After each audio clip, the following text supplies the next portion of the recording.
Saudi আরবের মুসলমানরা Saudi আরবের বাদশাদের জন্য এই জন্য মাঝে মধ্যে দোয়া করি, আল্লাহ বর্তমানে সৌদি বাদশাদের ধ্বংস করে দেন।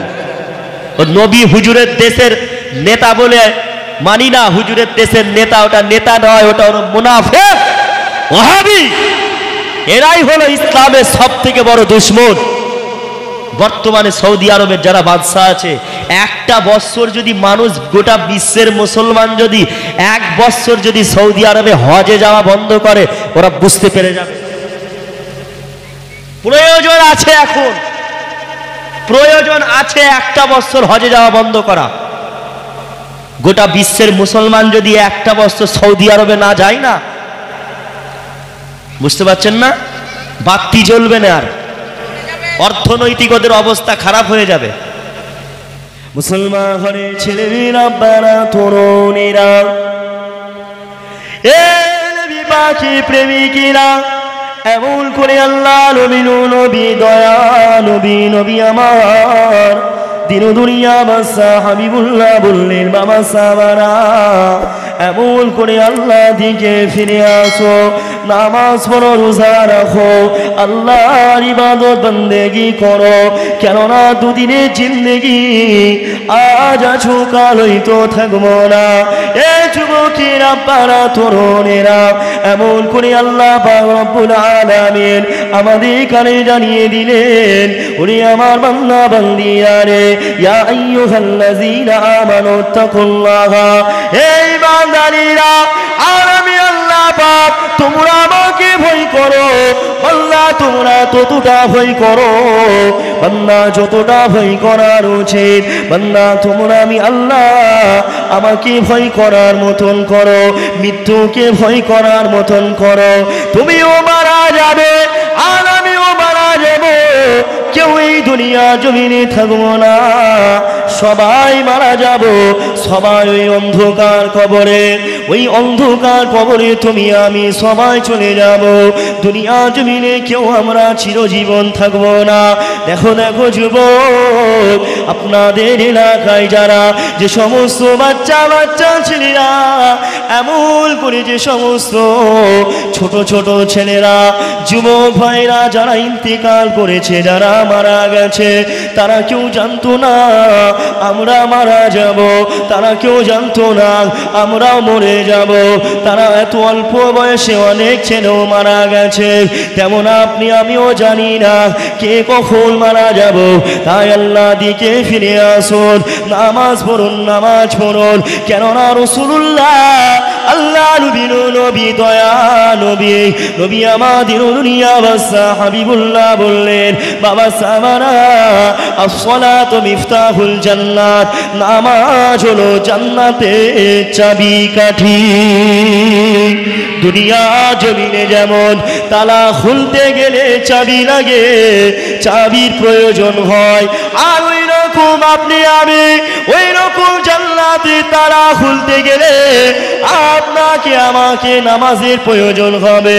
নামাজ ছাড়া কোনো মানুষ জান্নাতে যেতে পারবে না, কেননা রাসূলুল্লাহ বললেন, বাবা সাহাবারা এমন করে যে ব্যক্তি নামাজ ছাড়বে, আল্লাহ পাক তার শাস্তি বড়ই কঠিন রেখেছে। নামাজ ছেড়ো না, শাস্তি বহুত কঠিন। বুঝতে পারছেন না, প্রচুর শাস্তি দেবে, মার তো দেখিনি। কবরের আযাব যদি আমরা দেখতে পেতাম, তাহলে কবরের আযাব একটু ইকোটা কমিয়ে দেন, লাস্টের ভাসছে যে এত অনেকটা ভাসছে, ভাসানোটা কমিয়ে দেন একটু। কবরের আযাব যদি আমরা দেখতে পেতাম, থাক থাক থাক থাক, যদি আমরা দেখতে পেতাম, তাহলে আমরা দুনিয়ার জমিনে আর কেউ আপনার ইবাদত নামাজ রোজা ছাড়তাম না। কথা বুঝতে পারছেন না? এ নজওয়ানেরা, এ নবী পাকের প্রেমিকেরা, এমন করে আল্লাহ নবী নবী দয়াল নবী নবী আমাদের দুনিয়া বাদশা হাবিবুল্লাহ আল্লাহ নবী নবী দয়া নবী যখন মেরাজে গিয়েছিল আল্লাহ পাকের সাথে দিদার করতে গিয়েছিলেন, আল্লাহর সাথে দিদার করতে গেলেন। আমার আল্লাহ পাক এই উম্মাতিদের জন্য আল্লাহ পাক 50 ওয়াক্ত নামাজটা ফরজ করেছিলেন। আল্লাহ নবী সাল্লাল্লাহু আলাইহি সাল্লাম দুনিয়া জমিনে যখন আসতে লাগলেন 50 ওয়াক্ত নামাজ নিয়ে, এমন করে হযরতে মুসা আলাইহিস সালাম আল্লাহ নবীকে বলতে লাগলেন, ইয়া রাসূলুল্লাহ হাবিবাল্লাহ, হুজুর আপনার উম্মাতিরা বড় গুনাহগার, হুজুর আপনার উম্মাতিরা এমন করে 50 ওয়াক্ত নামাজ পড়তে পারবে না।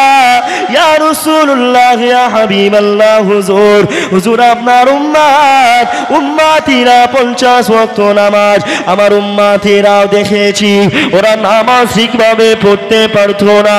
আপনার উম্মাতিরা বড়ই কমজোরি হবে, আপনার উম্মাতিরা তারাও পারবে না। ইয়া রাসূলুল্লাহ হাবিবাল্লাহ, হুজুর আপনি নামাজটা কমিয়ে আনুন। আল্লাহ নবী দয়াল নবী আমাদের দুনিয়া বাদশা হাবিবুল্লাহ আল্লাহ নবী নামাজ কমাতে মাইনাস হতে এমন করে দেখা যায় 45 ওয়াক্ত নামাজ মাইনাস হয়ে গেছে, বাকি রয়েছে 5 ওয়াক্ত নামাজ।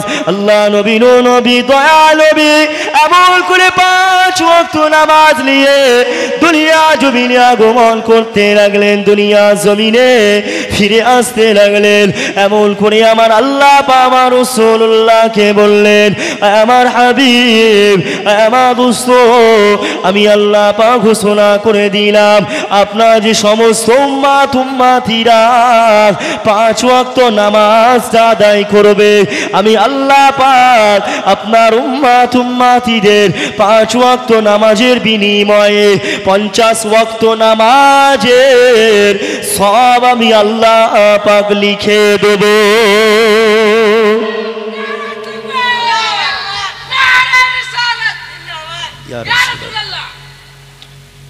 50 ওয়াক্ত নামাজের সওয়াব পাবে একটা মানুষ 5 ওয়াক্ত নামাজ পড়লে। একটু বক্সের সাউন্ডটা বাড়ান, তোলেন বক্সের সাউন্ড। তাহলে বা 5 ওয়াক্ত নামাজ করলে কত ওয়াক্ত সওয়াব পাবো? 50। তাহলে পড়ার দরকার আছে না নাই? ছাড়লে পারে কি করবে আল্লাহ? কবরে গেলে ঠ্যাং খুলে নেবে। কথা বুঝতে পারছেন না? আযাব আমরা তো দেখতে পাই না। কবরের আযাব, একটা মানুষ যখন মৃত্যুবরণ করে ওই মানুষটার কাছ থেকে প্রত্যেকটা মানুষকে, দুনিয়ার মানুষের কাছ থেকে ওই মৃত ব্যক্তিকে আড়াল করে নেওয়া হয়। মৃত ব্যক্তির কবরে কি হালাতে আছে, কি অবস্থায় আছে, সে কি বলছে, এই সমস্ত কথা আওয়াজ কিছুই আমরা দেখতে পাই না, এটা আড়াল করে রাখে আল্লাহ। বুঝতে পারছেন না? মানুষটা জান্নাতি হলে তার লাশ একদম টাটকা থাকবে, মানুষটা যদি জাহান্নামী হয় তো লাশটা পচে যাবে, না হয়তো মাটি খুললে দেখা যাবে, দেখতে পাওয়া যাবে না, লাশটা খুঁজে পাওয়া যাবে না। আমরা দুনিয়ার মানুষ হয়তো দেখব,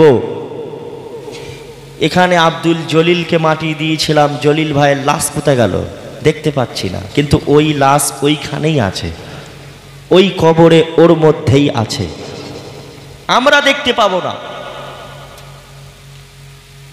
মৃত ব্যক্তিকে এজন্য যখন মারা গেলে যখন মৃত ব্যক্তিদেরকে নিয়ে যাওয়া হয়, মৃত ব্যক্তিরা চিৎকার করে, ডাকে, বলে, আমাদেরকে ডাকে, কিন্তু সেই ডাকটা আমরা কেউ শুনতে পাই না, আমরা শুনতে পাই না। মৃত ব্যক্তির আওয়াজ আমরা শুনতে পাই না। মৃত ব্যক্তি বলে, বাপ মরে গেলে সন্তানেদেরকে বলে, হে আমার সন্তানেরা, তোমরা আমাকে কোথায় ফেলে রেখে যাচ্ছ, কোথায় নিয়ে যাচ্ছ, আমার ঘর ফেলে রেখে, ঘর ছেড়ে আমাকে কোথায় নিয়ে যাচ্ছ? সন্তানেরা বাপ বলে, কিন্তু আমরা শুনতে পাই না।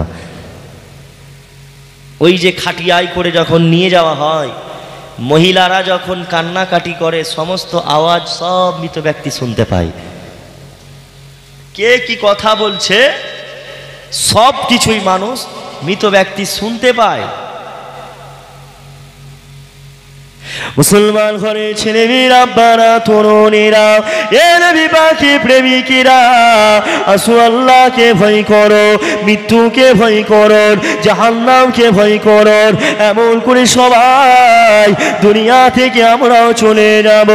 আল্লাহ নবী, নবী, দয়া নবী, নবী আমার দিন দুনিয়া বাদশাহ হাবিবুল্লাহ আল্লাহ নবী সাহাবা হুজুরদের বলতে লাগলেন, বাবা সাহাবারা, তোমরা নামাজ আদায় করো, নামাজ ছেড়ো না।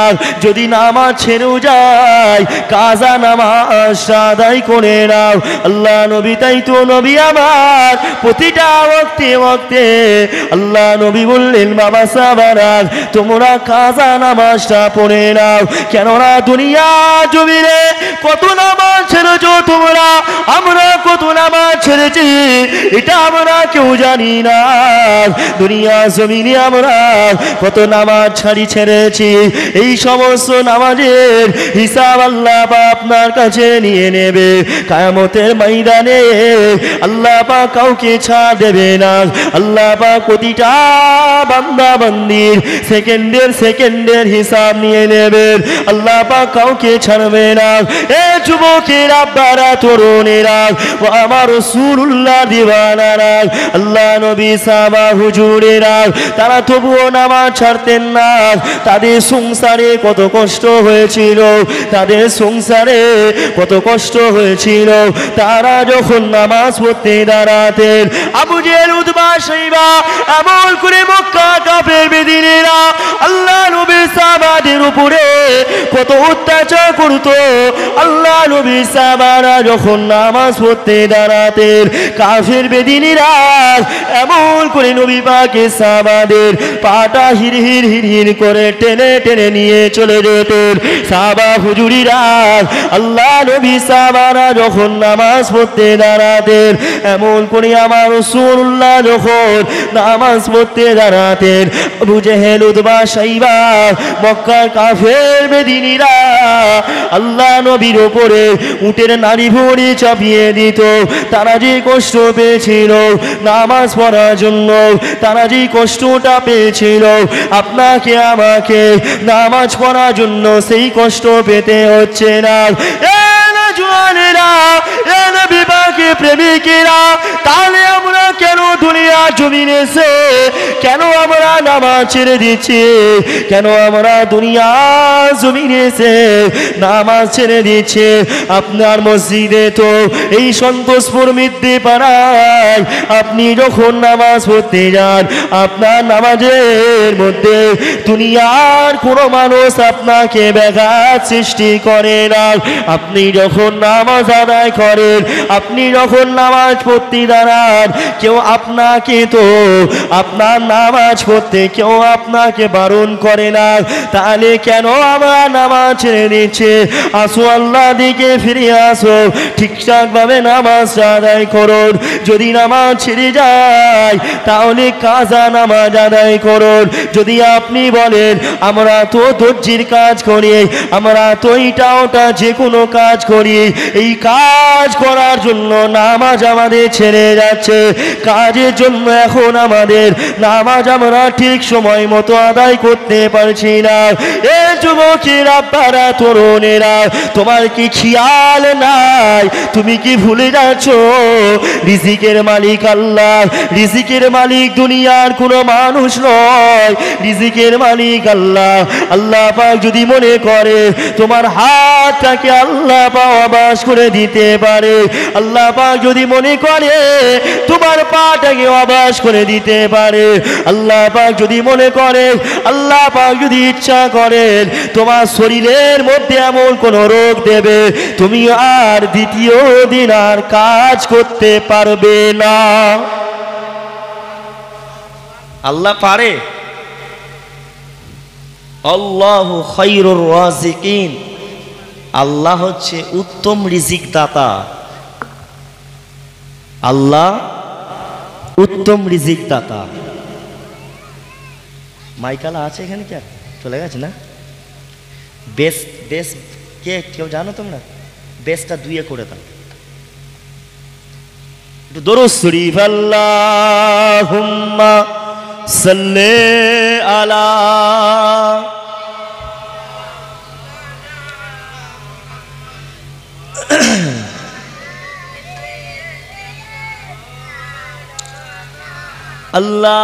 আল্লাহুম্মা সাল্লি আলা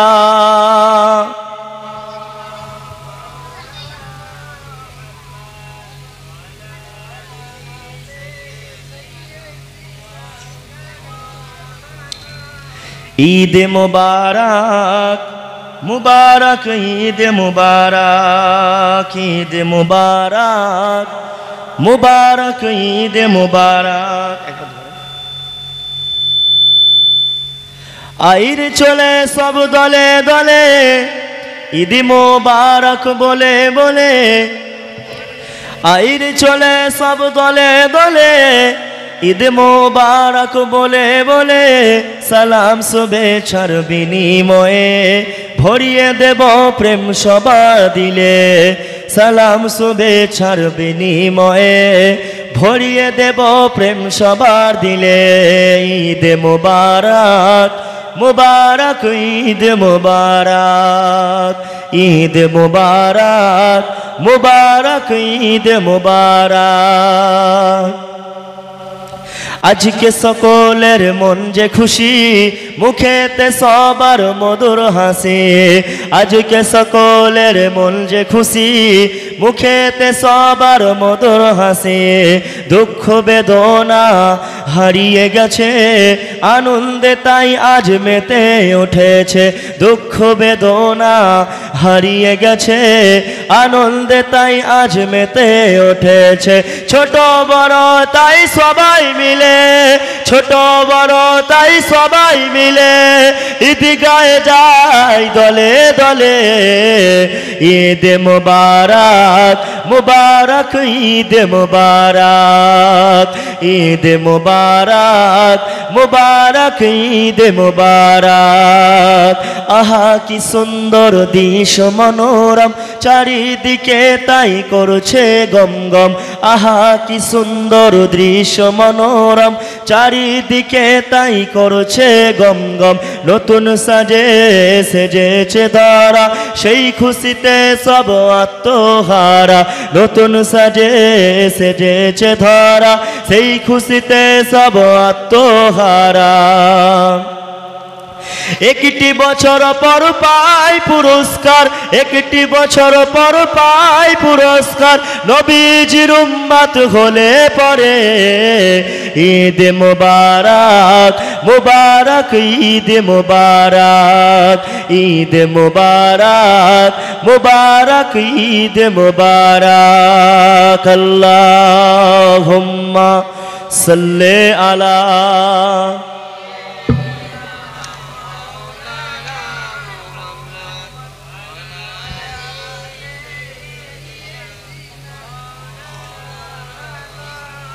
লা ইলাহা ইল্লাল্লাহ।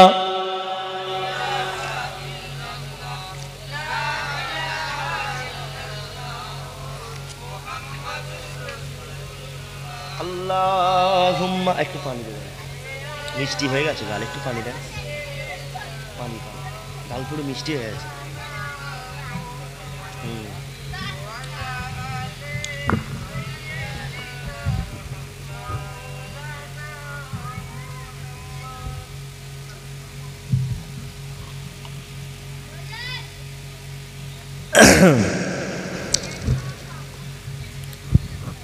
এই জলসাটা কটা ঘর মিলিয়ে হচ্ছে তবু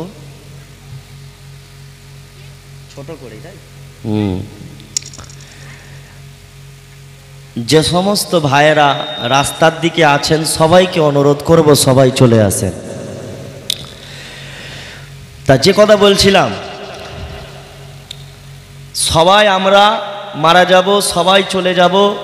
প্রত্যেকটা মানুষকে আল্লাহ পাক প্রত্যেকের কাছ থেকে সেকেন্ডে সেকেন্ডের আল্লাহ হিসাব নিয়ে নেবে। কথা বুঝতে পারছেন না? কেউ আমরা নাজাত আমরা নাজাত পাবো বলে কি মনে হচ্ছে আমাদের? নাজাত কি পাবো? কি ভাবছেন? হিসাব দিতে পারবেন?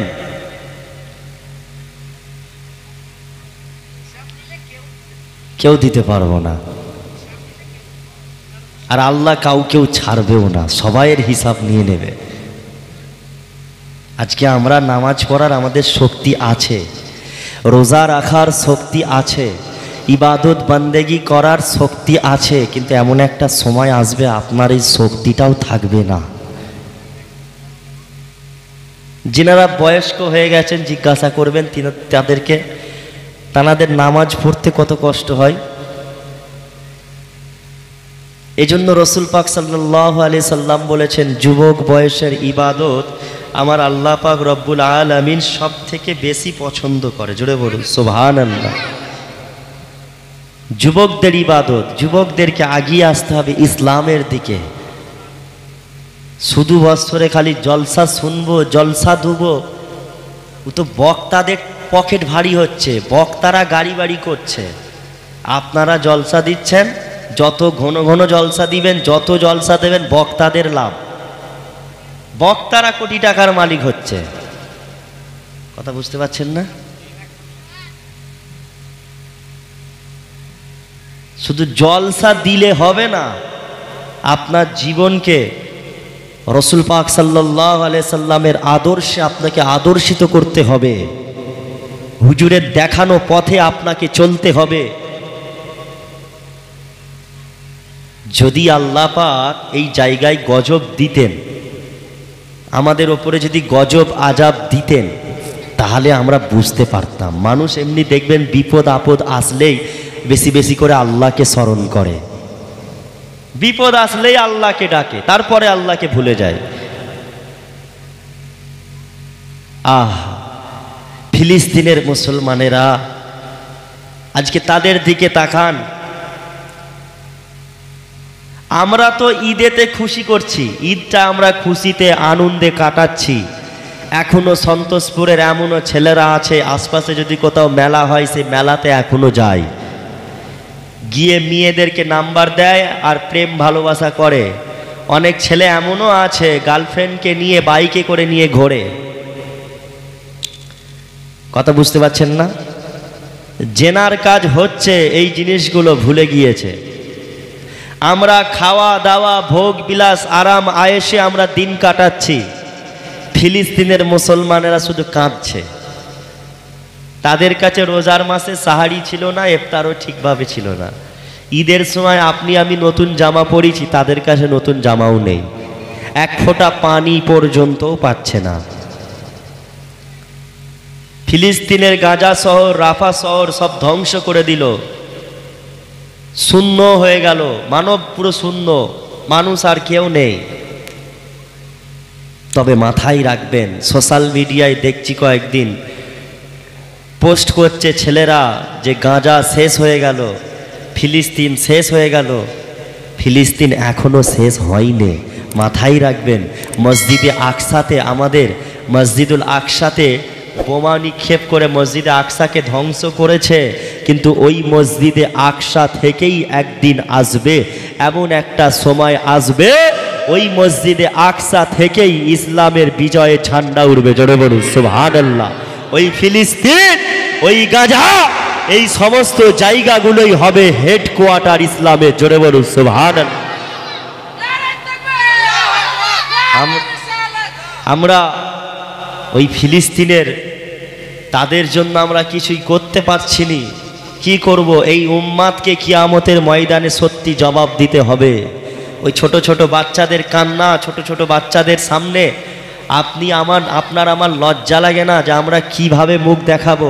তোমরা যে সময়েতে রক্ত ঝরিয়েছিলে, তোমরা যে সময়েতে পরিবার, আব্বা মা, সন্তান সন্ততি, দাদা দাদি, আত্মীয়দেরকে হারিয়েছিলে, সেই সময়টা আমরা আনন্দে দিন কাটিয়েছিলাম। মুখ দেখাতে পারবেন তো? ইসরায়েলে ৯৭ লক্ষ মানুষ, ইসরায়েলে ৯৭ লক্ষ ইহুদি, আর আজকে ২০০ কোটি মুসলমান বিশ্বের জমিনে চুপ করে আছে। ৯৭ লক্ষ ইহুদিকে কিছুই করতে পারছে না। গোটা বিশ্বে মুসলিম এত অধিক পরিমাণে কান্ট্রি থাকার পরেও গোটা বিশ্বের মুসলমান চুপ করে আছে। সৌদি আরব, তুরস্ক, এরদোগান, মিশর, ইরাক, এমন করে মিশর, এই সমস্ত জায়গাগুলো সব থেকে সেনাবাহিনী দাবি করে, সব থেকে বেশি সেনাবাহিনী দাবি করা দেশ পাকিস্তান, চুপ করে আছে সব দেশ মুসলমান কান্ট্রিগুলো। কেউ ফিলিস্তিনের পাশে নেই, আছে শুধু ইরান। ইরান ছাড়া আর কেউ নেই ওদের পাশে। সৌদি আরবের মুসলমানরা সৌদি আরবের বাদশাদের জন্য, এই জন্য মাঝে মধ্যে দোয়া করি আল্লাহ বর্তমানে সৌদির বাদশাদের ধ্বংস করে দেন। ও নবী হুজুরের দেশের নেতা বলে মানি না, হুজুরের দেশের নেতা, ওটা নেতা নয়, ওটা হলো মুনাফিক, ওয়াহাবি। এরাই হলো ইসলামের সব থেকে বড় দুশমন। বর্তমানে সৌদি আরবের যারা বাদশাহ আছে, একটা বৎসর যদি মানুষ, গোটা বিশ্বের মুসলমান যদি এক বৎসর যদি সৌদি আরবে হজে যাওয়া বন্ধ করে, ওরা বুঝতে পেরে যাবে প্রয়োজন আছে, এখন প্রয়োজন আছে একটা বৎসর হজে যাওয়া বন্ধ করা। গোটা বিশ্বের মুসলমান যদি একটা বৎসর সৌদি আরবে না যায় না, বুঝতে পারছেন না, বাতি জ্বলবে না, আর অর্থনৈতিক ওদের অবস্থা খারাপ হয়ে যাবে। আল্লাহ আবাবিল পাঠাবে ফিলিস্তিনকে বাঁচানোর জন্য নয়, যদি আল্লাহ আবাবিল পাঠায় তো এই বিশ্বের মুসলমানকে মারার জন্য, আমাদেরকে মারার জন্য, ইহুদিদেরকে নয়। বুঝতে পারছেন না? গোটা বিশ্বের মুসলমান চুপ, কেউ কিছু বলছে না। তারা বড় বড় দুম্বা হাতি নিয়ে কুরবানি করে জবাই করে সেগুলোকে খেয়ে আবার সোশ্যাল মিডিয়ায় ছাড়তেছে। আবার দু একদিন আগে দেখছিলাম ইসরায়েলের প্রেসিডেন্ট নেতানিয়াহুর সাথে সৌদি আরবের বাদশা ভিডিও কলে, কি হাসাহাসি, কি কথা, লাইভ ভিডিও দেখছিলাম একদম। বাপরে বাপ, কি সম্পর্ক! মানে সৌদি আরবও হয়ে গেছে আমেরিকার পাঁচাটার দালাল। এর দায়ী হচ্ছে আমরা, কারণ আমরা গোটা বিশ্বের মুসলমান ওয়াহাবি আপনার পশ্চিমাদের দালালদেরকে নেতার আসনে বসিয়েছি। এর জন্য দায়ী আমরা। নেতার আসনে পশ্চিমাদের দালালকে বসানো হয়েছে বলে মুসলমান দরদ দেখাচ্ছে, মুসলমানদের প্রতি দরদ দেখাচ্ছে, কেউ পাশে থাকবে না, আপনাকে শুধু ব্যবহার করা হচ্ছে। সময়ের সাথে সাথে আপনারও চামড়া তুলে নিবে, ব্যবহার করা হচ্ছে আপনাকে। এজন্য আমরা তো কিছুই করতে পারছি নি, আমরা দোয়া ছাড়া কি করব বলেন? আমাদেরকে তবে দোয়া ছাড়া কি করব বলে সবসময় খালি দোয়াই করব আর কিছু করব এরকম হবে না, আমাদেরকেও জিহাদের জন্য প্রস্তুত নিতে হবে। এভাবেই তো মুসলমান মরবে। গোটা বিশ্বের মুসলমান যখন মার খাবে, মার খেয়ে খেয়ে মানুষ যখন কোলঠাসা হয়ে যাবে, আজকে ভারতবর্ষের জমিনে বলেন ওয়াকফ সম্পত্তি নরেন্দ্র মোদী আপনার বিল পাশ করে নিল, আমরাও মুসলমানরাও গোলাম হয়ে গেছি, আমাদের হাতেও কিচ্ছু নাই, মসজিদ মাদ্রাসা খানকা কবরস্থান কিচ্ছু নাই। এমন একটা সময় আসবে আমাদের মুসলমানেরা আমরা নিজেদের কবরস্থানে মাটি দেবো, সেই মাটির জায়গা পর্যন্ত পাবো না। অলরেডি চালু হয়ে গেছে, কবরস্থান ভাঙা, মসজিদ ভাঙা, মাদ্রাসা বন্ধ করা অলরেডি চালু হয়ে গেছে। নরেন্দ্র মোদীর প্ল্যান একটা একটা একটা করে যখন ভাঙতে পারছি না, তো মুসলমানদেরকে পুরো গোলাম করে নেব, হাতে করে নিল, সব নিয়ে নিয়ে সময়ের সাথে সাথে নরেন্দ্র মোদীও চালাবে।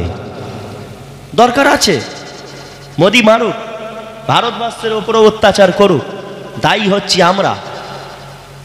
আমরা মুসলমান, তবলিগ, ফুরফুরা, আহলে হাদিস, লামাজহাবি, জামাত ইসলামী, তুমি ওই দল করো আমি এই দল করি, তুমি টিএমসি আমি আইএসএফ, তুমি সিপিএম তুমি কংগ্রেস, এই করে করে করে করে করে করে মুসলমান নিজেদের মধ্যে ফাটল করে রেখে একে অপরের পাশে আমরা কেউ নেই। এই ঐক্য, এই ভালোবাসার বন্ধন জায়গাগুলো সব আমরা নষ্ট করে রেখেছি। একটা তবলিগ একটা ফুরফুরাকে দেখতে পারে না, একটা ফুরফুরাওয়ালা ভাই তবলিগ জামাতের লোকদের দেখতে পারে না। ওরা তবলিগ জামাত, ওরা দেওবন্দি, ওরা আহলে হাদিস, ওরা জামাত ইসলামী, ওরা সেই দল করে, ওরা ওই দল করে। তবে হ্যাঁ, ঐক্য হবে, ঐক্য হোক, ঐক্যের প্রয়োজন আছে। ঐক্য না যারা বলে ঐক্য চাই না, তারা সরাসরি কোরআনের আয়াতকে অস্বীকার করে। কারণ আল্লাহ কোরআনে বলেছে ইন্নামাল মুমিনুনা ইখওয়াতুন, প্রত্যেক মুসলমান ভাই ভাই, ফাসলিহু বাইনা আখাওয়াইকুম, তোমাদের মাঝে যখন কোনো সমস্যা হবে তোমরা সেটা মীমাংসা করে নাও, নিজেদের মধ্যে মিটিয়ে নাও, মিটমাট করে নাও। ওয়াত্তাকুল্লাহ, আল্লাহকে ভয় করো, লাআল্লাকুম তাশউরুন, এবং তোমরা লাআল্লাকুম তুফলিহুন, যাতে তোমরা আল্লাহর রহমত, আল্লাহর ফজল, আল্লাহর অনুগ্রহ প্রাপ্ত হতে পারো। তাহলে নিজেদের মধ্যে ঝামেলা হলে কি করতে হবে? মিটমাট করতে হবে, নাকি লাঠি ছুটালে মারামারি করবো মুসলমান নিজে নিজে? হচ্ছে তো, হচ্ছে তো। ধর্মীয় দিক থেকে বলেন, রাজনৈতিক দিক থেকে বলেন, হচ্ছে তো। ভোটের টাইম এলেই দেখবেন এলাকায় টিএমসি আইএসএফ ঝামেলা। হাই দেখো, বাপ ছেলের সাথে কথা হয় না, ভাই ভাইয়ের সাথে কথা হয় না, মারামারি কেন? ঐক্য করো, তোমাদেরকেও আল্লাহ ধরবে, হিসাব দিতে হবে। এই জন্যই তো মুসলমান মার খাচ্ছে নাকি? ফিলিস্তিনে ওই ইসরায়েলের ইহুদিরা দেখছে না কে সুন্নি, কে সুইসিয়া, কে হানাফি, কে আপনার হাম্বলি, কে সাফি, কে মালিকি হুজুরকে মানে, এসব দেখছে না। কে কাদরি, কে চিস্তি দেখছে না, মারছে তো সবাইকে মেরে দিচ্ছে। তো ভারতেও যখন মার খাবে মুসলমান, তখন সব লাইন দিয়ে মার খাবে, কোনো ফুরফুরা তবলিগ দেখবে না। নরেন্দ্র মোদী তো চাইছে এই পশ্চিম বাংলাটা নেওয়ার জন্য, শুধু টার্গেট শুধু পশ্চিম বাংলা নেবে, আর তারপরে লাঠির মতন খালি আমাদের ঘুরপাক খাওয়াবে, মানে ঘুরাবে খালি আমাদের নরেন্দ্র মোদী।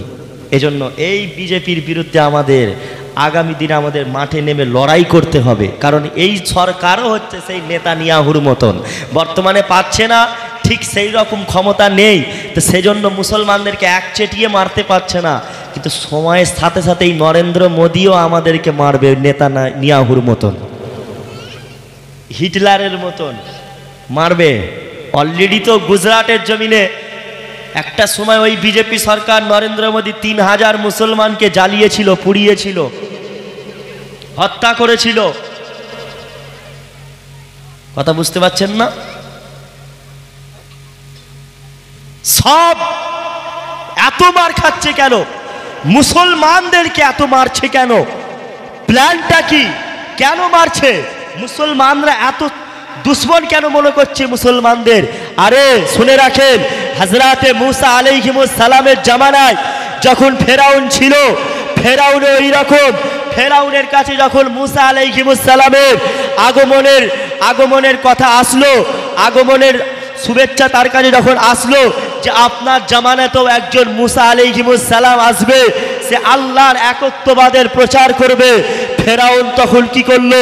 এটা শোনার পরে মিশরের জমিনেতে যত হাজার হাজার লক্ষ লক্ষ শিশু বাচ্চাদেরকে হত্যা করেছিল, তারপরেও মুসা আলাইহিস সালামকে ঠেকাতে পারিনি ফেরাউন।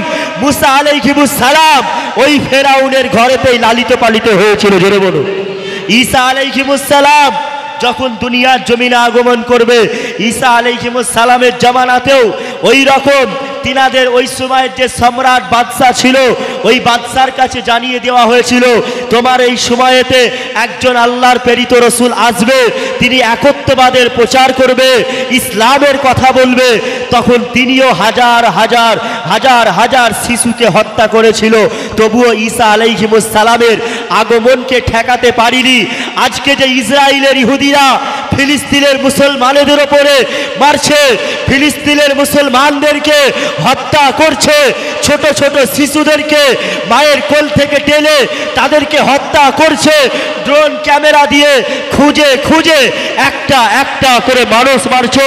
এর কারণ হলো কেন মারছে?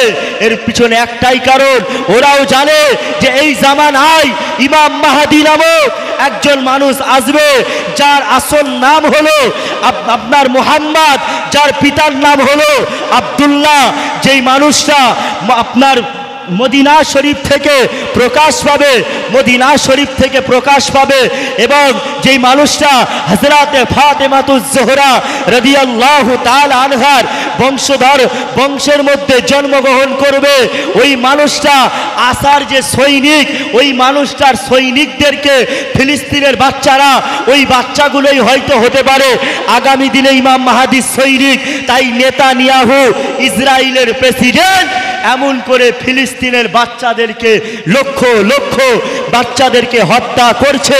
শুনে রাখো মুসলমান, ইতিহাস সাক্ষী দিচ্ছে যুগে যুগেও এই রকম আপনার নবী আলাইহিস সালামদের, আল্লাহর ওলিদের, আল্লাহর প্রেরিত বন্ধুদের ঠেকাতে চেয়েছিল, তারাও পারেনি। আর ইমাম মাহদীকেও পারবে না। ইমাম মাহদী আসবে আর এসে ওই ফিলিস্তিন, ওই মসজিদে আকসাকে আবার বিজয় করবে। জোরে বলুন সুবহানাল্লাহ।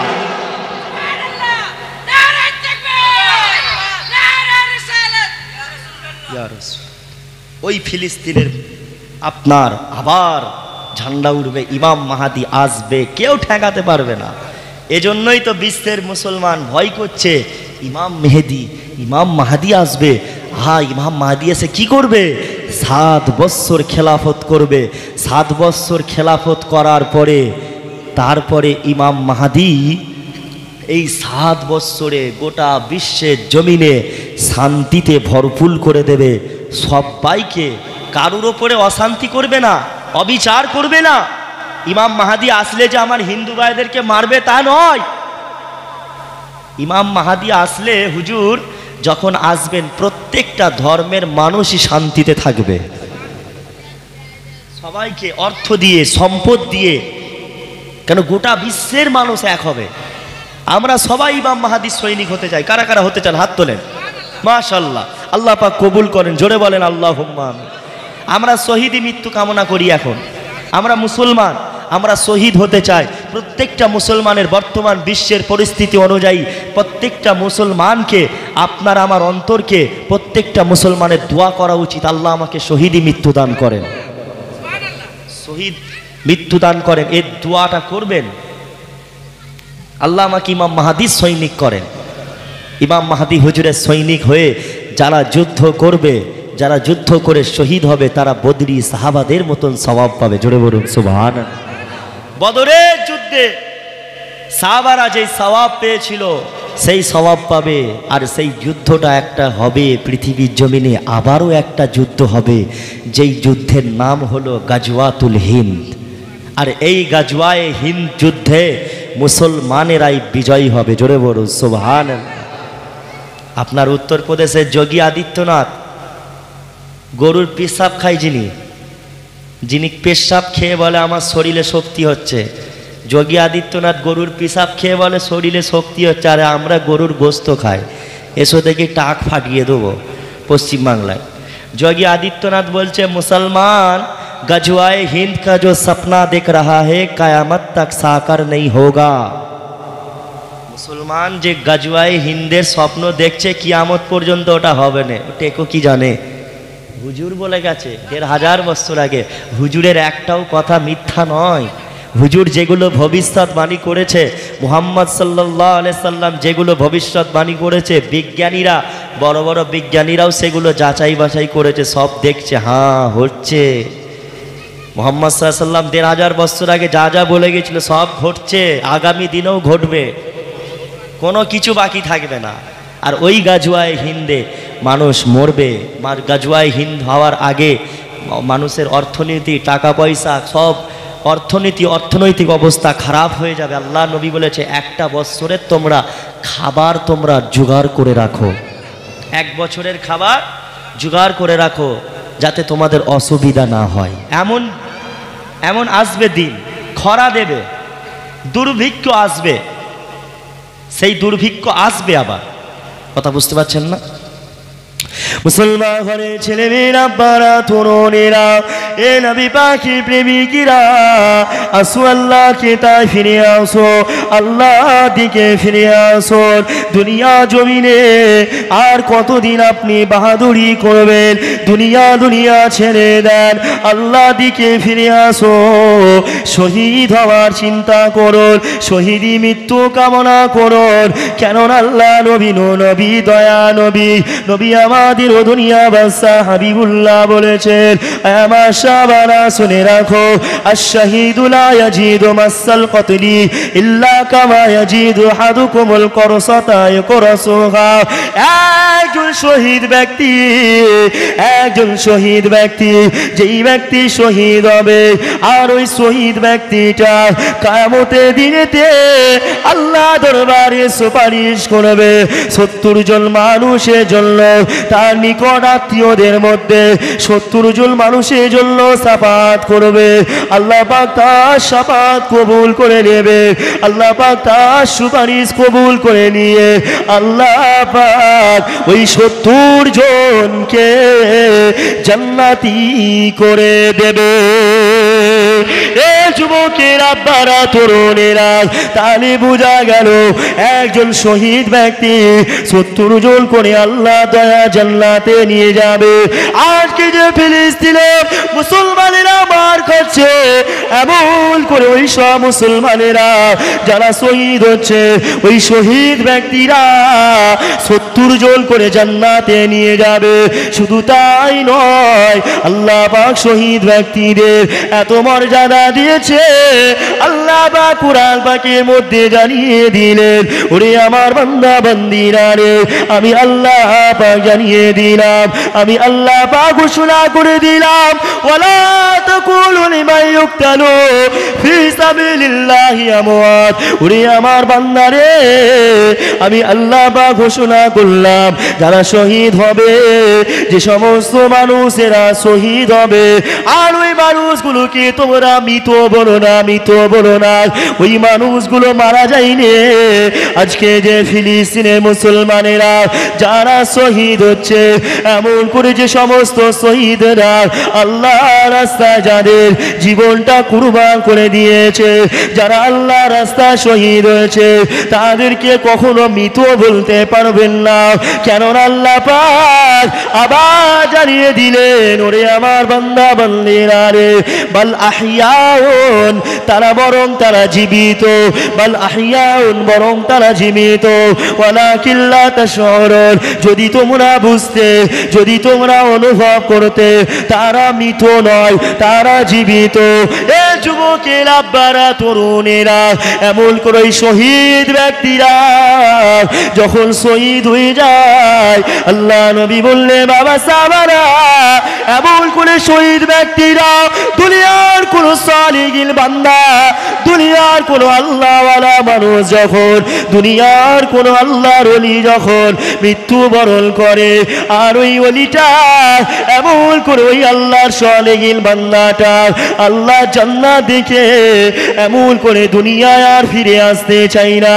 যে কোনো আল্লাহর ওলি, যে কোনো সালিহিন বান্দা যদি জান্নাতি হয়, ওই মানুষটা জান্নাতের নিয়ামত দেখে দুনিয়া জমিনে আর ফিরে আসতে চাইবে না। কিন্তু একজন শহীদ ব্যক্তি, যে ব্যক্তি আল্লাহ রাস্তায় নিজের জানটা কুরবান করবে, আল্লাহ রাস্তায় শহীদ হবে, ওই শহীদ ব্যক্তিরা এমন করে কিয়ামতের ময়দানে ওই শহীদ ব্যক্তিরা শহীদ হওয়ার পরে আল্লাহর কাছে দোয়া করে, ও রাব্বি আল্লাহ, আমাকে দুনিয়া জমিনে আবারও পাঠান। আল্লাহ পাক, আমি আবার দুনিয়া জমিনে জমিনে যেতে চাই, দুনিয়া জমিনে গিয়ে আমি আবার শহীদ হতে চাই, আবারও আপনি দুনিয়া জমিনে পাঠাবেন। কেন শহীদ ব্যক্তিরা দুনিয়ায় আসতে চায়? কেননা শহীদদের মর্যাদা আল্লাহ এত বৃদ্ধি করেছেন যে শহীদ ব্যক্তিরা বারে বারে দুনিয়ায় আসতে চায়, আবারও শহীদ হতে চায়।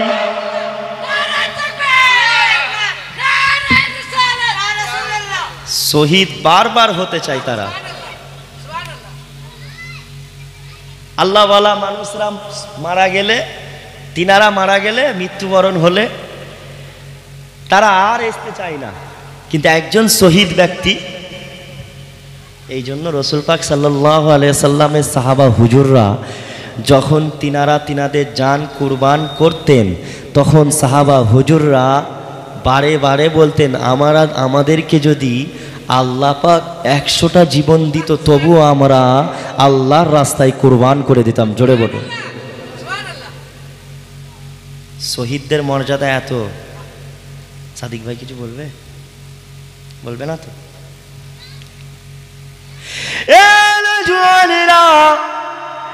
নবী পাকের প্রেমিকেরা, আসো আল্লাহ নবী সাহাবা হযরত আব্দুল্লাহ ইবনে হুযায়ফা রাদিয়াল্লাহু তাআলা আনহু, আল্লাহ নবী সাহাবা এমন করে, আল্লাহ কেমন ঈমান তিনার তাজা ছিল, দেখো কেমন রাসূলুল্লাহকে আল্লাহ নবীকে মুহাব্বত করতো। দেখো হযরত আব্দুল্লাহ ইবনে হুযায়ফা রাদিয়াল্লাহু তাআলা আনহু এমন করে হযরত ফারুক আযমের জামানায় একটা যুদ্ধ হয়েছিল।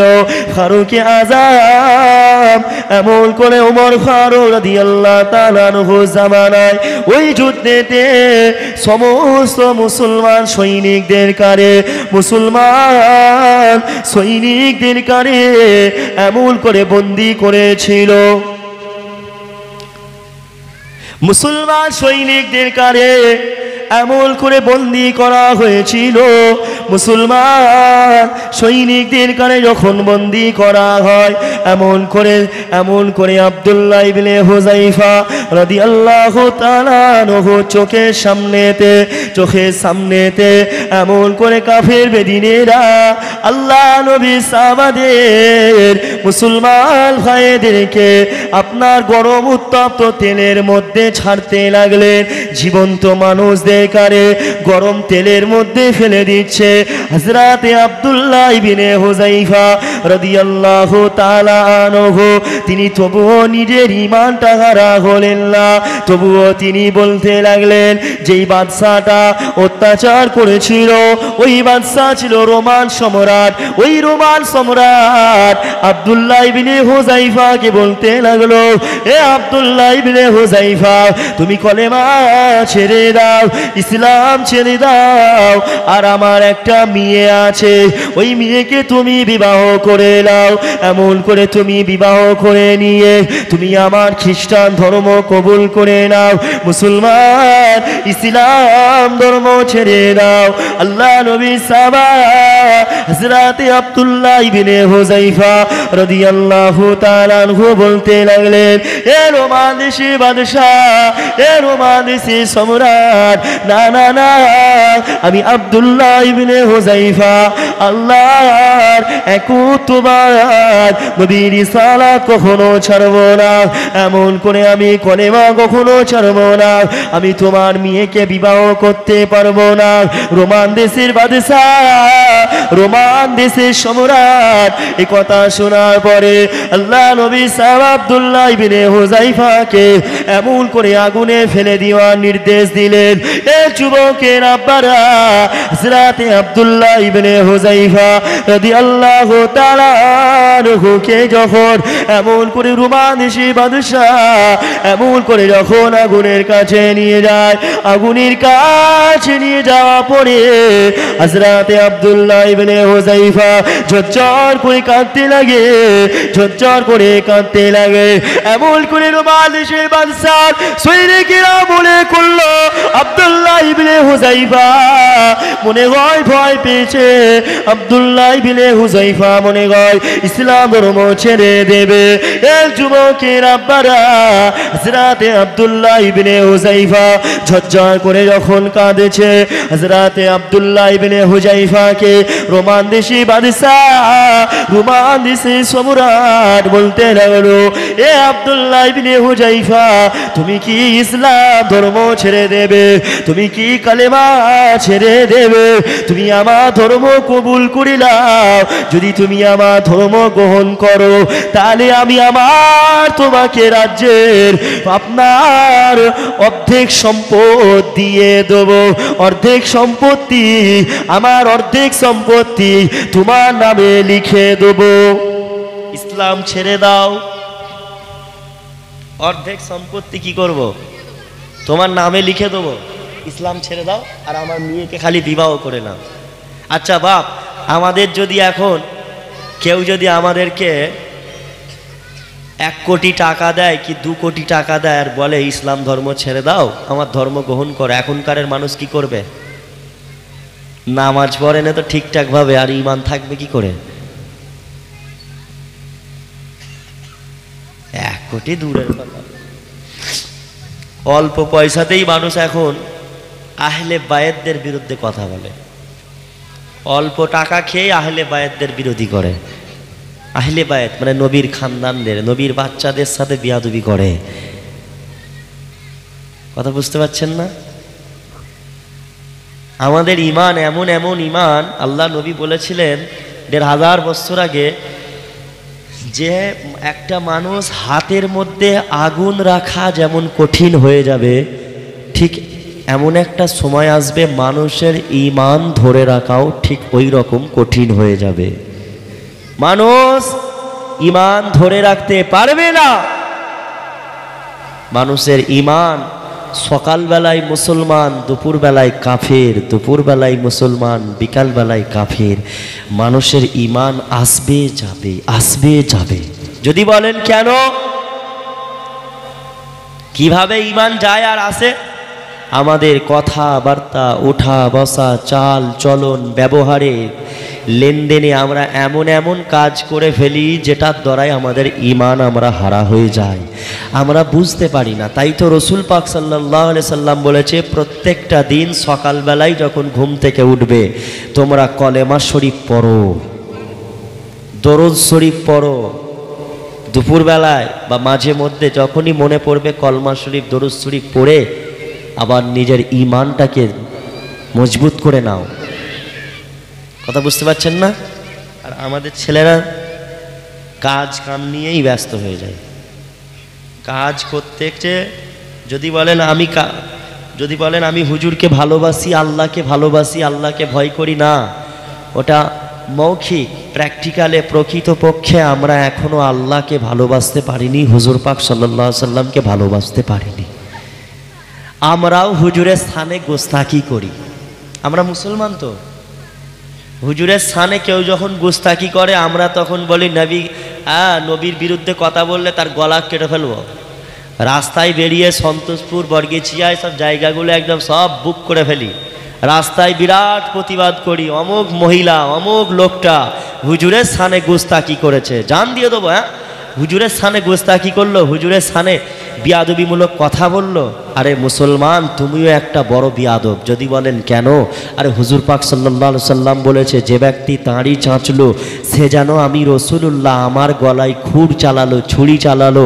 তোমার মতন বিয়াদব আর কে আছে যে মুস্তাফার গলাতে ছুরি চালায়, মুস্তাফার গলায় খুর চালায়? তুমিও তো রাসূলের স্থানে গোস্তাকি করছো। তোমারও তো গর্দানটা কেটে ফেলা উচিত। আমার কথা কি বুঝতে পারছেন না মনে হয়? কি বাপ, দাড়ি রাখবেন? কবে রাখবেন? মরে গেলে না বেঁচে থাকা অবস্থায়? কবে রাখবেন? কবে থেকে? এবার থেকে রাখবেন তো? দাড়ি চাচবেন? আর চাচবেন না তো? চাচলে কি হবে? আল্লাহর নবীর গলায় খুর চালানো হবে। হুজুর যদি এখন এখানে থাকতেন, হুজুরের গলায় কেউ খুর চালাতে পারতেন?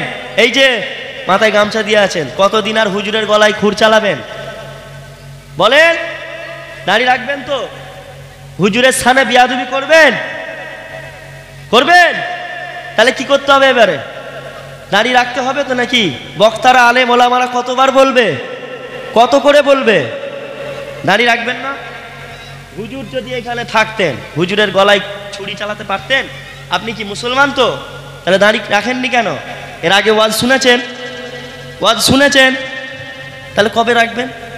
মরে গেলে? মরে গেলে কি অবস্থায় উঠবো? দাড়ি চাচা অবস্থায় মুস্তাফার সামনে মুখ দেখাতে পারবেন তো? বুঝতে পারছেন না? দাড়ি রাখুন বাবা, দাড়ি রাখুন। আপনি আমরা আপনার ভালো চাইতো নাকি? আলেম ওলামারা বক্তারা কি কোনো মানুষের আমার খারাপ চাইবো আমরা কারুর? আমরা কারো, আপনারাও যেমন আমার ভুলটা দেখবেন, আমার ভুলটা ধরিয়ে দেবেন, আমার ভুলগুলো ধরিয়ে দিয়ে আমাকে শুধরাবেন, পরিবর্তন হওয়ার কথা, বাঁচার রাস্তাটাও যেমন আমাকে দেখাবেন। আপনাদেরও ভুল হলে আমাকেও তো বলতে হবে নাকি? বুঝতে পারছেন না? এজন্য মুস্তাফা হুজুরের সানে বিয়াদবি হোক, হুজুর পাক সাল্লাল্লাহু আলাইহি সাল্লাম কষ্ট পাক, বাপ এটা কি আমরা কেউ চাইবো?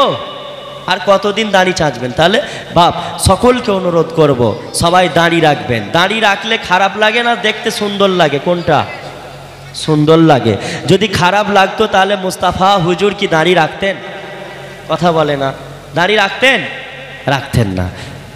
হুজুরকে নিশ্চয়ই সুন্দর লাগতেন। হুজুর রাখতে বলেছে যখন আর কোনো কথা হবে না।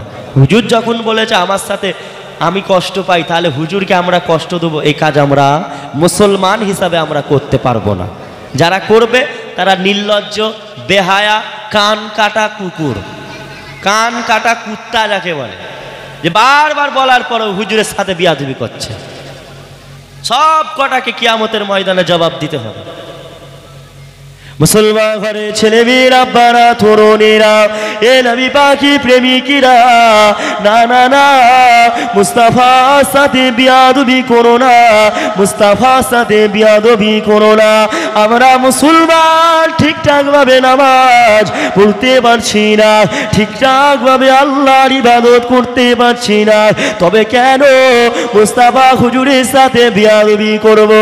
এ যুবকের, আব্বারা, তরুণেরা, যে রাসূলুল্লাহ আল্লাহ নবী, নবী, দয়া নবী এমন করে তোমার আমার জন্য, উম্মাত উম্মাতিদের জন্য আল্লাহ নবী কত কষ্ট করেছিল, আল্লাহ নবী কত মার খেয়েছিল, আল্লাহ নবীকে কত গালাগালি করেছিল, মক্কার কাফির বেদিনীরা আল্লাহ নবীকে কত আঘাত করেছিল, তবু আমার রাসূলুল্লাহ উম্মাতদেরকে কখনো ভোলে নাই। আল্লাহ নবী দুনিয়ায় আসার সময় ইয়া রাব্বি হাবিলি উম্মাতি, দুনিয়া থেকে বিদায় নেওয়ার সময় ইয়া রাব্বি হাবিলি ইয়া উম্মাতি, এখনো নবী ইয়া উম্মাতি, ইয়া উম্মাতি, আল্লাহ আমার উম্মাত উম্মাতিদের কি হবে? আল্লাহ আমার উম্মাত উম্মাতিদের ক্ষমা করে দেন। কাল কিয়ামতের ময়দানে আল্লাহ নবী উম্মাতদেরকে ভুলবে না। এ যুবকের, আব্বারা, তরুণেরা, এই মুস্তাফা হাবিবুল্লাহ আল্লাহ নবী সাল্লাল্লাহু আলাইহি সাল্লাম কোন নবীর উম্মত আমরা হইলাম?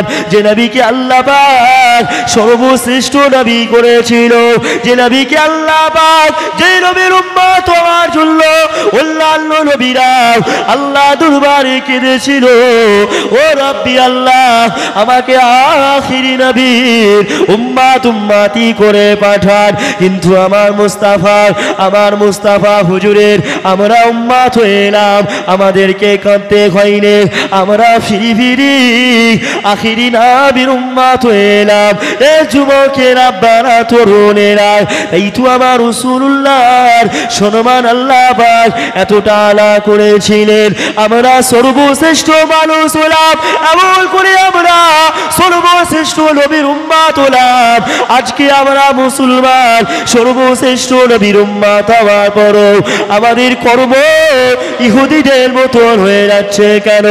ও মুসলমান, মনে রাখবে তোমার নাম মুসলমান হলে হবে না, কর্মের দিক থেকেও মুসলমান হতে হবে, কাজের দিক থেকেও মুসলমান তোমাকে হতে হবে।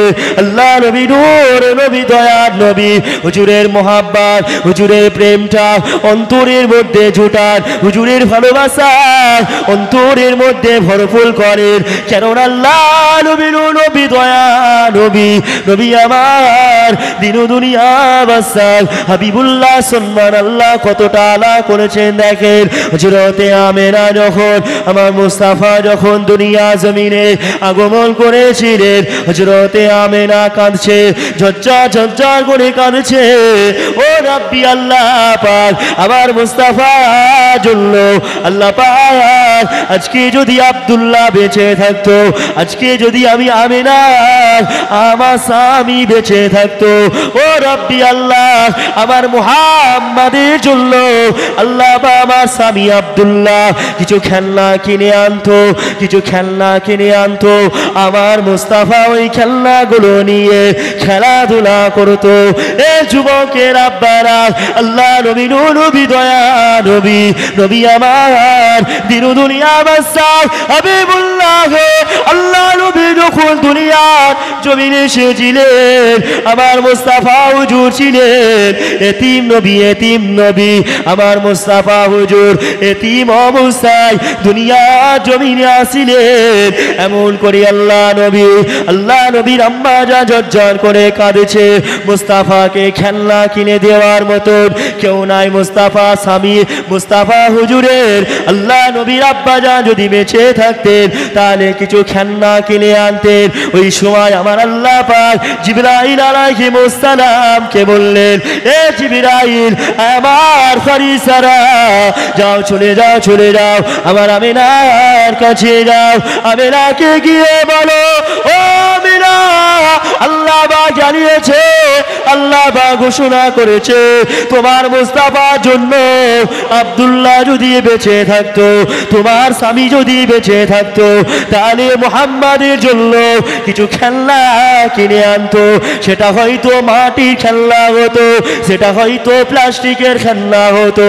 আমেনা শোনো, আল্লাহ পাক জানিয়ে দিয়েছে আমার মুস্তাফার জন্য কোনো মাটির খেলনা, কোনো পুতুল খেলনা, কোনো প্লাস্টিকের খেলনা শোভা পাই না। আমেনা আল্লাহ পাক আমার মুস্তাফার জন্য মাটির খেলনা নয়, আসমানের চাঁদ মুস্তাফার কদমে হাজিরা করে দিতে ও রাজি আছে।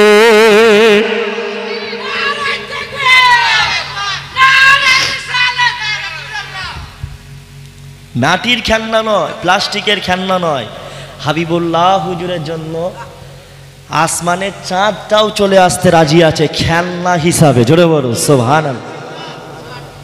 আব্দুল্লাহ এমন করে আল্লাহ নবীর চাচা আবু তালেব আল্লাহ রসুল সাল্লাল্লাহু আলাইহি সাল্লামকে কোলে করে নিয়ে বসে আছে।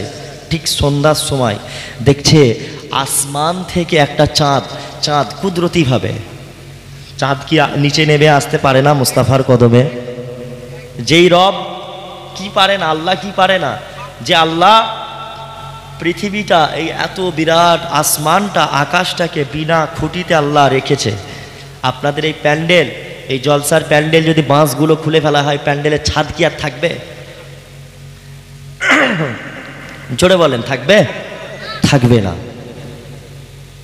তাহলে আকাশটা যেটা বিনা খুঁটিতে আছে, যেই আল্লাহ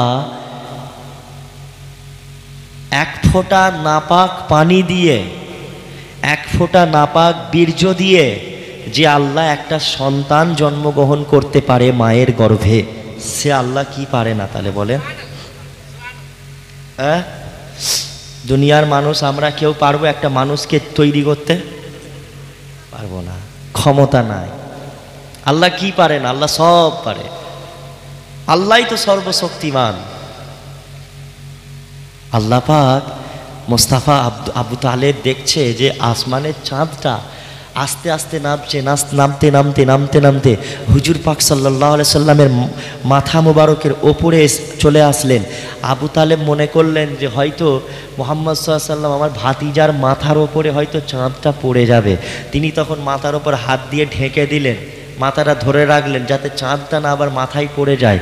তখন দেখা গেল মুস্তাফার চেহারা মুবারকের কাছে আসমানের চাঁদ এসে রয়ে গেলেন, আর হুজুর পাক সাল্লাল্লাহু আলাইহি সাল্লাম সেই চাঁদেতে হাত দিয়ে দিয়ে খেলা করছে। জোরে বলুন সুবহানাল্লাহ।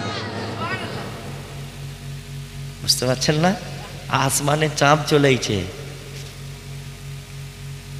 হুজুরকে ছায়া দিতে হবে। মুহাম্মদ সাল্লাল্লাহু আলাইহি সাল্লাম, পৃথিবীর এমন কোনো মানুষ নেই যার ছায়া নেই, কেবলমাত্র হুজুর পাক সাল্লাল্লাহু আলাইহি সাল্লাম ছাড়া। বুঝতে পারছেন না? আমরা প্রত্যেকটা মানুষের কি আছে? ছায়া আছে, কিন্তু হুজুরের ছায়া নাই। কেন নাই বলেন? কেন? তিনিও তো মানুষ, আমরাও মানুষ। তবে হ্যাঁ, ফুরফুরা সিলসিলার আকীদা হলো হুজুরকে মানুষ রূপে মানতে হবে আপনাকে। হুজুর জিন নয়, হুজুর ফেরেশতা নয়, হুজুরও মানুষ। তবে আমরাও মানুষ। পীর আল্লামা সাইফুদ্দিন সিদ্দিকী রহমাতুল্লাহ আলাইহি তিনি বলতেন মুহাম্মাদুন বাশারুন, মুহাম্মদ সাল্লাল্লাহু আলাইহি সাল্লাম মানুষ, লাইসা কাল বাশারি, আমাদের মতন মানুষ নয়। ইয়াকুতুন হাজারুন, ইয়াকুত পাথর, যেটা হলো জান্নাতি পাথর, ওটাও পাথর। লাইসা কাল হাজারি, দুনিয়ায় যে পাথর থাকে এটাও হলো পাথর, কিন্তু এই পাথর, দুনিয়ার পাথর আর জান্নাতি পাথর, দুটো পাথরের সম্মান মর্যাদা আসমান জমিন তফাত, কোনো তুলনা হয় না। ওটা জান্নাতি পাথর, এটা দুনিয়ার পাথর। নবীও মানুষ, আমরাও মানুষ। আমরা হলাম সাধারণ মানুষ, আর মুস্তাফা হুজুর হলেন অসাধারণ মানুষ। জোরে বলুন সুবহানাল্লাহ। হুজুরের সাথে কারোর আমাদের তুলনা চলবে না। হুজুরকে আমাদের মতন মানুষ ভাবলে হবে না। হুজুরকে অনেক মানুষ বলে, এমন করে দেখনি, হুজুর আমাদের মতন মানুষ, হুজুর আমাদের বড় ভাই, হুজুর মরে গেছে, মাটি হয়ে গেছে, পচে গেছে বলে, হুজুর মৃত্যুবরণ করেছে বলে। না, আরে শহীদদের সব থেকে মর্যাদা বেশি নাকি মুস্তাফা হুজুরের? কার? হুজুর পাক সাল্লাল্লাহু আলাইহি সাল্লামের। শহীদদেরকে যদি আল্লাহ বলে ওরা মৃত নয়, ওরা জীবিত, তাহলে মুস্তাফা কি মৃত? কি মৃত কিভাবে হয়? হুজুর কিভাবে মৃত হয়? হুজুরও জিন্দা, হুজুরও জিন্দা। হুজুরের সম্মান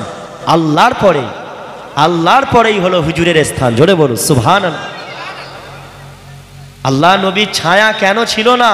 আসেন, যে কথা বলছিলাম, রসুল পাক সাল্লাল্লাহু আলাইহি সাল্লামের শরীরের ছায়া এই কারণেই ছিল না যে হুজুর যখন রাস্তা দিয়ে হেঁটে হেঁটে যাবে, হুজুরের ছায়াতে যদি কোনো মানুষ যদি পা দিয়ে দেয়, হুজুরের ছায়াতে যদি কোনো কুকুর বিড়াল হুজুরের ছায়ার ওপর থেকে যদি চলে যায়, মুস্তাফার সানে বিয়াদবি হয়ে যাবে। তাই তো মুস্তাফা হুজুরের ছায়া ছিল না। জোরে বলুন সুবহানাল্লাহ। দুনিয়ার মানুষ যাতে মুস্তাফাকে আর দুনিয়ার মানুষ এক না করে ফেলে, তাই তো মুস্তাফার ছায়া ছিল না। জোরে বলুন সুবহানাল্লাহ। হুজুরের সাথে আমাদের কোনো তুলনা নেই। হুজুর অসাধারণ, হুজুরের সম্মান আল্লাহর পরে। বুঝতে পারছেন না? সেই হুজুর, তুমি আমি মুসলমান, সেই আমরা মুসলমান, রোজ সূর্য উঠলে ডাইরেক্ট রোদ লাগলে আমাদের রোদ লাগে, সেই কিন্তু মুস্তাফা হুজুর রাস্তা দিয়ে যখনই যেভাবে যেদিকেই হাঁটতেন তখনই আকাশে মেঘটা ছায়া করে করে যেত। জোরে বলুন, যাতে মুস্তাফার গায়ে না রোদ লাগে, গরম না হয়। সেই নবীর উম্মত। তোমার আমার, তুমি আমি পেশাব পায়খানা করলে নাপাক হয়ে যায়, কিন্তু মুস্তাফা হুজুরের পেশাব পায়খানাও ছিল পবিত্র। জোরে বলুন সুবহানাল্লাহ। বুঝতে পারছেন না? হুজুর তো পবিত্র। তোমার আমার ঘাম গন্ধ বের হয়, আর মুস্তাফার ঘাম এমন ছিল যে মুস্তাফা হুজুরের ঘাম যখন ঝরে ঝরে পড়তো, সাহাবা হুজুররা বলছে, ইয়া রাসূলুল্লাহ, হুজুরের ঘাম যখন ঝরে ঝরে পড়তো যেন মনে হতো মণি মুক্তার ন্যায় ঝরে ঝরে পড়ছে। জোরে বলুন সুবহানাল্লাহ। মণি মুক্তার ন্যায় ঝরে ঝরে পড়ছে। হুজুরের ঘাম মোবারক নিয়ে যখন মহিলাদের বিবাহ হতো, স্বামীদের যে দেনমোহর দিতে হয় স্ত্রীকে, সেই দেনমোহরটাও আবার মুস্তাফা হুজুরের ঘাম মোবারককে নিয়ে সাহাবা হুজুররা শিশিতে করে জমিয়ে রাখতেন। হুজুরের ঘাম ঝরে পড়লেই সাহাবারা শিশিতে করে রাখতেন, আর সেই ঘাম মোবারকটা দেনমোহর হিসাবে তাদের স্ত্রীদেরকে দিতেন। জোরে বলে, কারণ মুস্তাফার ঘাম হচ্ছে মেশকে আম্বারের থেকেও অধিক খুশবুদার। জোরে বলুন সুবহানাল্লাহ। মুস্তাফা হুজুরের সাথে আমাদের এক করা যাবে? সেই হুজুরের উম্মাত, সেই হুজুরের উম্মাত, সেই হুজুরের কদমে সাহাবা হুজুররা সবাই জান দিয়ে দিয়েছিল। এমনি জান দিয়েছিল? তারা দেখেছিল, আমরা দেখিনি, তাতেও এত মোহাব্বত করি, ভালোবাসি। এজন্যই তো রসুল বলে গিয়েছিলেন এমন একটা উম্মাত আসবে বাবা সাহাবারা, তোমরা আমাকে দেখে মোহাব্বত করছো, তোমরা আমি রসুলুল্লাহ আমাকে দেখে নামাজ আদায় করছো, তোমরা আমি রসুলুল্লাহ আমার পিছনে কোরআন তেলাওয়াত শুনে তোমরা ইক্তেদা করছো। কিন্তু আমার উম্মাতিরা এমন একটা উম্মাত হবে যারা না দেখেই আমি রসুলুল্লাহ আমার জন্য নিজেদের জানটাকে কুরবান করে দেবে। বাবা সাহাবারা, ওই সকল উম্মাতিদের জন্য আমি রসুলুল্লাহ কিয়ামতের ময়দানে মাহশরের দিনেতে সুপারিশ করে সাফাহাত করে আল্লাহর দয়া জান্নাতে নিয়ে যাবার জামিনদার হয়ে যাব। সুবহানাল্লাহ। ছাড়বো না আমার উম্মাতদের, একটা উম্মাতকে ছাড়বো না, একটা উম্মাতকে জাহান্নামায় ফেলে রেখে আমি নবী জান্নাতে যাব না।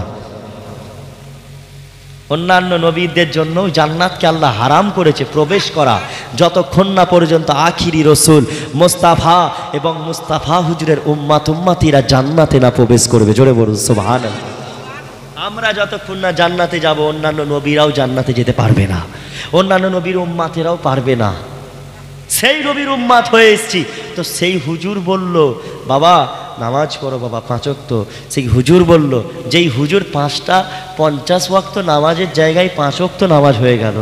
আর মুসলমান যদি 50 ওয়াক্ত নামাজ যদি আমাদের যদি ফরজ থাকতো, তাহলে সব সময় মনে হয় কিলাকিলি চলতো নামাজ নিয়ে।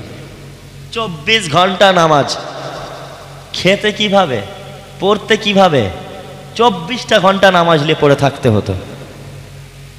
আল্লাহ এই উম্মাতকে ভালোবাসেন বলেই তো এই উম্মাতের জন্য ইসলামটাকে, শরিয়াতটাকে সহজ করে দিয়েছে। তুমি কাজের টাইমে কাজ করো না। সন্তোষপুর, বরগেছিয়া, আমাদের হাওড়া জেলা বিশেষ করে মানুষ দর্জির কাজ করে, তাই তো? দর্জির কাজ, জরির কাজ, এই সমস্ত কাজগুলো করে বেশিরভাগ, বা যে যা কাজ করে আপনি দেখবেন কাজের জন্যই আপনার নামাজ ছেড়ে যাচ্ছে, তাই না? তাহলে যেই নামাজটা কাজের জন্য আপনি ছাড়লেন, ওই কাজটা তো আল্লাহ আপনাকে মিলিয়েছে নাকি? কাজ আল্লাহ তো মিলিয়েছে, তাহলে কেন নামাজ ছাড়বো? 5টা ওয়াক্তের নামাজ পড়তে একটা ওয়াক্তের নামাজ 2 ঘন্টা করে টাইম লাগে না, আধ ঘন্টা, 30 মিনিট, 10 মিনিট, 20 মিনিট, তবে 5 মিনিটে যেন নামাজ শেষ করে দিওনি। অনেক নামাজি আছে ঠকাঠক, রুকুতে যাবে, সেজদায় যাবে, দোয়া দরুদ কিচ্ছু পড়ে না, দোয়া আত্তাহিয়াতু দরুদ ইব্রাহিম কিচ্ছু জানে না। আচ্ছা, আপনাদের এলাকায় এমন মানুষ নেই? আছে, এমনও বহু মানুষ আছে, দেখবেন দরুদ ইব্রাহিম, দোয়া কুনুত, দোয়া মাসুরা, আপনার রুকুতে গেলে কি তসবিহ পড়তে হবে, সেজদায় গেলে কি তসবিহ পড়তে হবে কিচ্ছু জানে না। আবার ওই মূর্খ জাহেল মানুষগুলোই আলেম ওলামাদের পিছনে লাগে, আলেম ওলামাদের ভুল ধরে।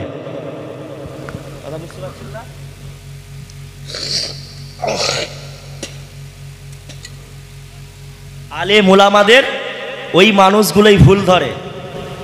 আছে ওই অমুক বক্তা ভুল বলেছে, ওটা তমুক বক্তার ভুল, সেটা ভুল করেছে, ওটা ভুল, ইমাম সাহেবের ওটা ভুল। দেখো খালি সূরা ফাতিহা পড়তে পারবে না, সূরা ইখলাস জানে না, দাদাগিরি করে, এটা বিরাট বড় আলেম। বক্তাদের ভুল ধরছে, বক্তাদেরকে অপমান করছে। ছেড়ে দেন। এমন মুরব্বী চাচা যান, বাপ যান, এমন এমন আছে এলাকার মধ্যে, মুরব্বীরাও আছে, আলেম ওলামাদের পিছনে লাগে, ইমাম সাহেবদের পিছনে লাগে, হাফেজ মৌলী সাহেবদের পিছনে লাগে, কিচ্ছু জানে না। চায়ের দোকানে এসে গিবত গিল্লা পরনিন্দা পরচর্চা সমালোচনা করে। বুঝতে পারছেন না? বিরাট বড় যেন মুফতি সাহেব। মুসলমান ঘরে ছেলেমেয়েরা, আব্বারা, তরুণেরা, এ নাজওয়ানেরা, আল্লাহ নবী নবী দয়া নবী নবী আমার দিন দুনিয়া বাদশাহ হাবিবুল্লাহ বললেন, বাবা সাহাবারা, একে অপরে তোমরা গীবত পরনিন্দা পরচর্চা করো না। কেননা একে অপরে পরনিন্দা পরচর্চা যত করবেন ওটা হয়ে যায় গীবত। আল্লাহ পাক জানিয়ে দিয়েছে, ওরে আমার বান্দা বান্দীরা রে, যে সমস্ত মানুষেরা গীবত করলো তারা যেন তাদের মৃত ভাইয়ের গোশত ভক্ষণ করলো। এ যুবকের আব্বারা, তরুণেরা, ছেড়ে দেন গীবত গিল্লা পরনিন্দা পরচর্চা করবেন না, একে অপরের পিছনে লাগবেন না, একে অন্যের কথা অন্যজনকে বলবেন না, কারুর গোপন বিষয় অপর কাউকে শোনাবেন না। দেখা যায় আমাদের সমাজে কোনো মানুষ যখন চুরি করে, কোনো মানুষ যখন কোনো গুনাহের কাজ করে, আমি আলফাজ যদি কোনো গুনাহের কাজ করি, আমি আলফাজ যদি কোনো ভুল কাজ করি, সেই ভুলটাকে নিয়ে দেখা যাবে সন্তোষপুরের এমন করে বিভিন্ন জায়গায় মানুষকে বলে বেরিয়ে বেড়াবে। ও যুবকেরা, ওটাই হয়ে গেল গীবত। না না, ছেড়ে দাও গীবত করে নাও। যদি আমি আলফাজের যদি মধ্যে তোমরা কোনো ভুল দেখে থাকো, তাহলে আমাকে সেটা ডাইরেক্ট বলতে পারো, ডাইরেক্ট আমাকে সেটা বলবে, ডাইরেক্ট পরিবর্তন হওয়ার রাস্তাটা, বাঁচার রাস্তাটা আমাকে এসে বলো। কেননা আপনি যখন কারোর গোপন বিষয়, কারোর দোষারোপ দোষণীয় বিষয় যখন অপরকে শোনাবেন, অপরকে শোনালে আপনি কখনো পরিবর্তন হতে পারবেন না। যদি সেটা আমাকে বলেন, আমি নিজেকেই পরিবর্তন করতে পারবো। যদি আমি সেই কাজটা বারে বারে করি, তাহলে আপনার কর্তব্য হবে এলাকার মানুষকে শোনানো, তারপরে কর্তব্য হবে অপরকে শোনানো। এ যুবকের আব্বারা, তরুণেরা, মহিলাদেরকে বলে দিয়ে যাব, আম্মারা, বোনেরা, আপনারা একটু বেশি ফটর করেন, একে অপরের কথায় আপনারা বেশি থাকেন। ছেড়ে দেন, অন্যের কথা নিয়ে বেশি চিন্তা ভাবনা করবেন না, অন্যের কথা বেশি আলোচনা করবেন না, অন্যের পিছনে লাগবেন না, কারুর পিছনে লাগবেন না। কেননা আল্লাহ নবী নূর নবী দয়া নবী নবী আমার দিন দুনিয়া বাদশাহ হাবিবুল্লাহ বললেন, এ বাবা সাহাবারা, ওয়ালা তাদাবারু, আর তোমরা একে অপরের পিছনে লেগো না, অকুনু ইবাদাল্লাহি ইখওয়ানা, আর তোমরা পরস্পর ভাই হয়ে যাও, একে অপরের পিছনে লেগো না, মীমাংসা করে নাও, সমাধান করে নাও, এবং তোমরা ভাই হয়ে যাও।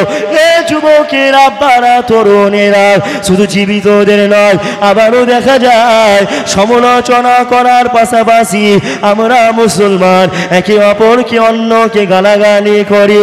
ছেড়ে দেন, কোনো মানুষকে আপনি গালাগালি করবেন না, কোনো ভাই মুসলমান ভাইকে আপনি গালাগালি করবেন না। আজকে আমাদের সমাজে দেখা যায় বন্ধু বান্ধব বলেন এমন করে একে অন্যকে গালাগালি খিস্তি করে। না না মুসলমান, আল্লাহ নবী নবী দয়া নবী বলেছেন, বাবা সাহাবারা শুনে রাখো, সিবাবুল মুসলিমুনা ফুসুকুন, এমন করে যে ব্যক্তি অপর কোন মুসলমানকে গালাগালি করবে সে যেন ফাসিকি কাজ করলো, কিতালুহু কুফরুন, আর যে ব্যক্তি হত্যা করবে সে যেন কুফরি করলো। গালাগালি করা কি ফাসিকি কাজ, কুফরি করা, হত্যা করা কুফরি কাজ, হত্যা করাও যাবে না। এখন মুসলমান নিজেরাই সব মারামারি দাঙ্গা ফাসাদ হচ্ছে, নিজেরা মাথা ফাটিয়ে দিচ্ছে। ভোট এলে সময় ভোটের